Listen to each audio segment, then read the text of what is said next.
आज हम लोग बनाते हैं सोया रोल। इसके लिए सबसे पहले onion, capsicum, carrot, tomato, chilli सब कुछ फाइनली चॉप कर लीजिए। उसके बाद सोया चंक्स लीजिए जिसे आप अच्छे से वेट कर लीजिए और उसकी पानी निचोड़ के साइड पे रख दीजिए और सब सारे कट्स वेजिटेबल को अच्छे से फ्राई कर लीजिए। फिर इसमें मसाले डालते हुए अच्छे से मिक्सर तैयार कर लीजिए।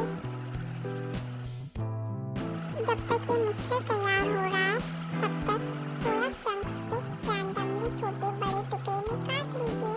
फाइनली इसे चॉप कर लीजिए और इसके बाद फिर उसे अपने मिक्सचर में अच्छे से मिक्स कर लीजिए और फिर लास्ट में फाइनली चॉप्ड ऑनियन और फिर गरम मसाला और ऑर्गेनो पाउडर सब डाल के अच्छे से मिक्सचर को तैयार कर लीजिए और ये तैयार हो गया हमारा फिलिंग। अब चलिए इसे असेंबल करते हैं।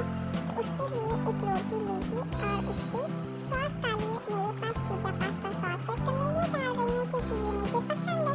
अगर आपके पास नॉर्मल सॉस है तो आप वो भी डाल सकते हैं। उसके बाद इस पर फिलिंग डालिए ऊपर से अच्छे से स्टफिंग कर